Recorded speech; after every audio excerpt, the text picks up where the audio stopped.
Hello friends, आज हम बात करेंगे क्या कन्वेंशनल कार्डियोलॉजी प्रैक्टिस में स्टैटिन यानी अटोरवास्टैटिन, रोजुवास्टैटिन, सिम्वास्टैटिन मॉलिक्यूल को कुछ ज़्यादा ही भाव दिया जाता है।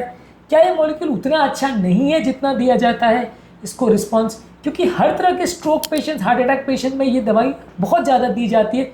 इनफैक्ट हर तरह के पेशेंट्स को दी जाती है। लाइफस्टाइल चेंजेस का भी सिग्निफिकेंट रोल होता है, लेकिन उस पर फोकस करने के बदले डॉक्टर ज़्यादातर सिर्फ और सिर्फ स्टैटिन्स पर फोकस करते हैं। क्या ये पूरी तरह सही है? क्या इसके फेवर में आर्ग्यूमेंट्स है, क्या इसके अगेंस्ट में आर्ग्यूमेंट्स है, और फाइनल हमारा वर्डिक्ट क्या है इस मामले में बात करेंगे। टॉपिक पर जाने से पहले जो लोग हमारे चैनल पर नए हैं मैं रिक्वेस्ट करूँगा कि चैनल को सब्सक्राइब करें, वीडियोज़ को लाइक करें, शेयर करें, फॉलो करें, कमेंट करें, पूरा देखें। टॉपिक इंपॉर्टेंट है, इसे एंड तक देखिएगा। चलिए शुरू करते हैं। सबसे पहले स्टैटिन पर ओवर रिलायंस जो होता है उसके फेवर में क्या पॉइंट्स है। एलडीएल सबसे बुरा कोलेस्ट्रॉल माना जाता है। काफ़ी स्टडीज़ ने शो किया है कि इन्फ्लेमेशन और insulin resistance, poor diet, lifestyle चीज़ें, ये सारी चीज़ें कार्डियोवास्कुलर डिजीज को डिफाइन करती है, उसको बढ़ाती है। सबसे पहले बात करेंगे कौन कौन से आर्ग्यूमेंट्स है जो शो करते हैं कि स्टैटिन को कुछ ज़्यादा यूज़ किया जाता है। ज़्यादातर हमारी गाइडलाइंस में ज़्यादातर एलडीएल और बैड कोलेस्ट्रॉल पर ही फोकस किया जाता है, उसी के टारगेट्स पर फोकस करते हैं। जबकि बहुत सारी स्टडीज़ ने शो किया है कि इवन नॉर्मल कोलेस्ट्रॉल वाले लोगों को भी हार्ट अटैक आते हैं, बहुत कॉमनली आते हैं। बहुत सारे दूसरे फैक्टर्स जैसे बॉडी का inflammation, insulin resistance, poor diet और लाइफस्टाइल, ये सारी चीज़ें भी हमारे हार्ट अटैक को रिस्क को इन्फ्लुएंस करती है, जिसको स्टैटिन उतना ज़्यादा कम नहीं करते हैं। अक्सर डॉक्टर खाली स्टैटिन पर फोकस करते हैं, उसके डोज को बढ़ाते रहते हैं, लेकिन बाकी लाइफस्टाइल चेंजेस, खासकर डाइट, एक्सरसाइज, वेट लॉस और स्ट्रेस मैनेजमेंट पर फोकस नहीं करते हैं, जिसकी वजह से स्टैटिन हाई डोज लेने के बावजूद भी हार्ट अटैक आते रहते हैं। तो इस पर फोकस करना ज़रूरी है। उस पर अगर हम सिर्फ एलडीएल पर फोकस करेंगे तो बाकी सारी चीज़ें अक्सर छूट जाती है। एक और इंपॉर्टेंट फैक्ट इस मामले में यह है कि अक्सर लो रिस्क या मॉडरेट रिस्क पेशेंट, जिसमें स्टैटिन का उतना फायदा नहीं भी होता है, जिनका ओवरऑल लो कार्डियोवैस्कुलर रिस्क होता है, उसको भी अग्रेसिवली हाई डोज स्टैटिन दिया जाता है। क्योंकि गाइडलाइंस में ऐसा है कि जहाँ पर भी थोड़ा सिग्निफिकेंट रिस्क फैक्टर हो, वहाँ एलडीएल कोलेस्ट्रॉल को बहुत अग्रेसिवली कम करने की कोशिश करते हैं। और नए टारगेट्स आते जाते, पहले बोला जाता है कि एलडीएल को 100 के नीचे करना है, फिर बोला गया 70 के नीचे करना है, फिर बोला गया 50 के नीचे, अभी तो कुछ लोग गाइडलाइंस ऐसे भी बोलते हैं कि 35 के नीचे करना है। तो गाइडलाइंस और अग्रेसिव होती चली जाती है, स्टैटिन का डोज बढ़ते चला जाता है, और इफेक्टिवली कई बार जिनको फ़ायदा नहीं भी होने वाला है, वैसे बहुत सारे पेशेंट्स को बहुत हाई डोज में स्टैटिन दिया जाता है। साइड इफेक्ट्स भी होते हैं, उसके बावजूद भी लोग उनको देते रहते हैं। कई बार हाई डोज स्टैटिन देने से लोगों को मसल पेन हो सकता है, लिवर एंजाइम एलिवेट हो सकता है, ब्रेन के फंक्शन कॉम्प्रोमाइज़ हो सकते हैं, डायबिटीज़ का रिस्क बढ़ सकता है, जो कि सिग्निफिकेंट रिस्क है। ये सारी चीज़ों पर ध्यान कई बार नहीं दिया जाता है, और उसको ध्यान नहीं देना कई बार काउंटर प्रोडक्टिव हो सकता है। इसीलिए लोगों को कई बार दूसरे मॉलिक्यूल्स जैसे कि PCSK9 इनहिबिटर्स और एजिटिमिब पर भी फोकस करना चाहिए, पर लोग अक्सर सिर्फ और सिर्फ स्टैटिन्स पर फोकस करते हैं। और स्टैटिन्स तभी चेंज किया जाता है दूसरे मॉलिक्यूल में जब स्टैटिन टॉलरेट नहीं होता, नहीं तो ज़्यादातर पेशेंट में सिर्फ और सिर्फ स्टैटिन ही चलता है। तो ये सब शो करता है कि बाकी सब मॉलिक्यूल्स की अपेक्षा स्टैटिन को बहुत ज़्यादा भाव दिया जाता है। बाकी मॉलिक्यूल्स भी एलडीएल लेवल्स को लो करते हैं, जैसे कि PCSK9 इनहिबिटर्स यानी कि एवोलुक्यूमैब और लाइरोक्यूमैब और पेम्पेडोइक एसिड, एजिटिमिब, ये भी एलडीएल कोलेस्ट्रॉल को कम करते हैं। इसके अलावा बाकी दूसरे मॉलिक्यूल्स हैं जैसे ओमेगा 3 फैटी एसिड्स है, फिब्रेट्स है, नाइसिन है, सारोग्लिट्जर है, डाइटरी चेंजेस है, जो बाकी लिपिड प्रोफाइल को भी इंप्रूव करते हैं, उस पर भी फोकस करना चाहिए। और इन्फ्लेमेशन यानी कि हाई HSCRP लेवल्स, जो कि एक इंपॉर्टेंट मार्कर है जिसकी वजह से हार्ट अटैक आता है, उसको कई बार बहुत ज़्यादा ध्यान नहीं दिया जाता है, उसको भी ध्यान देना चाहिए।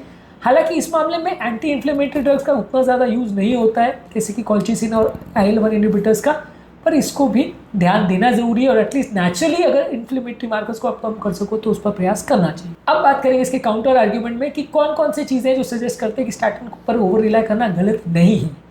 बेसिकली स्टैटिन वो मॉलिक्यूल है जिसके साथ सबसे ज़्यादा एविडेंस अवेलेबल है। आज तक शायद ही कोई ट्रायल ऐसी है जिसने शो किया गया है कि स्टैटिन से उतना फ़ायदा नहीं होता है। मृत्यु दर को कम करने में, हार्ट अटैक लगने के रिस्क को कम करने में बहुत ज़्यादा इफेक्टिव मॉलिक्यूल है। इनफैक्ट अभी तक जितने भी मॉलिक्यूल इसके साथ कंपेयर किए गए हैं, सबसे ज़्यादा इफेक्टिव मॉलिक्यूल इसी को पाया गया है। ये ईजी है, कॉस्ट इफेक्टिव है, और कंपेरेटिवली साइड इफेक्ट्स भी बहुत ज़्यादा नहीं है। ज़्यादातर लोगों को अगर थोड़े बहुत साइड इफेक्ट होते भी हैं तो भी मैनेजेबल होते हैं। ज़्यादातर लोगों को लॉन्ग टर्म प्रॉब्लम नहीं आती है।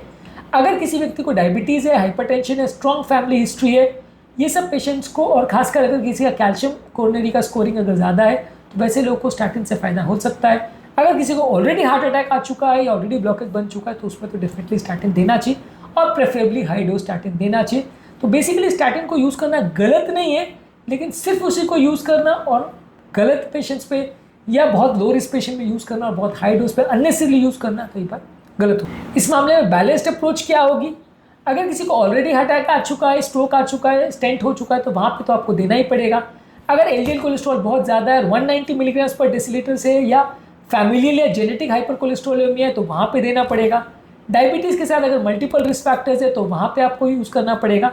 मान लीजिए अगर एलडीएल कोलेस्ट्रॉल कम है तो फिर आप बाकी लाइफस्टाइल चेंजेस पर भी फोकस करिए, बाकी सारी चीज़ों पर ध्यान दीजिए। और अगर उम्र दराज पेशेंट है, खासकर 75 साल से ज़्यादा, वहाँ पे अगर कोलेस्ट्रॉल ज़्यादा है भी तो कई बार आप उतना अग्रेसिवली ट्रीट इस तरह के पेशेंट्स को नहीं करते।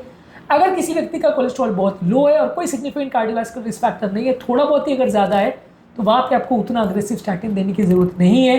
और अगर किसी व्यक्ति को स्टैटिन से साइड इफेक्ट्स हो रहे हैं, प्रॉब्लम्स हो रही है, तो दूसरे मॉलिक्यूल जैसे PCSK9 inhibitors, bempedoic acid, lifestyle modification, omega 3 fatty acids, ezetimibe, ये सारे मॉलिक्यूल्स का उसके बदले प्रयोग कर सकते हैं। तो basically moral of the story ये है कि स्टैटिन्स वैसे तो बहुत इफेक्टिव मॉलिक्यूल है, लेकिन बाकी सब चीज़ें और खासकर लाइफस्टाइल मॉडिफिकेशन, इन्फ्लेमेशन को कम करना, ये सब चीज़ों पर भी ध्यान देने की ज़रूरत है। सिर्फ और सिर्फ स्टैटिन के भरोसे पूरा आप पेशेंट को मैनेज करोगे तो वो सही नहीं है। स्टैटिन के भरोसे पूरी दुनिया चलेगी ऐसा ज़रूरी नहीं है, आपको बाकी सारी चीज़ों पर भी ध्यान देना पड़ेगा। और कई बार वो सारी चीज़ें जब इग्नोर हो जाती है तो रिजल्ट उतने अच्छे नहीं आते। बाकी लिपिड लोअरिंग स्ट्रैटेजीज पर भी ध्यान देने की ज़रूरत है, इन्फ्लेमेशन को भी टारगेट करना ज़रूरी है, तभी आपको बेटर रिजल्ट्स मिलेंगे। आज के टॉपिक में हमने बात करी कि क्या स्टैटिन्स बहुत ज़्यादा यूज़ किए जाते हैं, क्या स्टैटिन्स को यूज़ करना, ओवर यूज़ करना सही है कि गलत, क्या इसके फेवर में पॉइंट्स है, क्या इसके अगेंस्ट में पॉइंट्स है, और फाइनल हमारा वर्डिक्ट क्या है, और क्या लोगों को फॉलो करना चाहिए overall as a balanced approach. उम्मीद करूँगा कि आज के टॉपिक में कुछ नई बातें जानने को मिली होगी। जो लोग हमारे चैनल पर नए हैं उन्हें रिक्वेस्ट करूँगा कि चैनल को सब्सक्राइब करें, वीडियोज़ को लाइक करें, शेयर करें, फॉलो करें, कमेंट करें पूरा।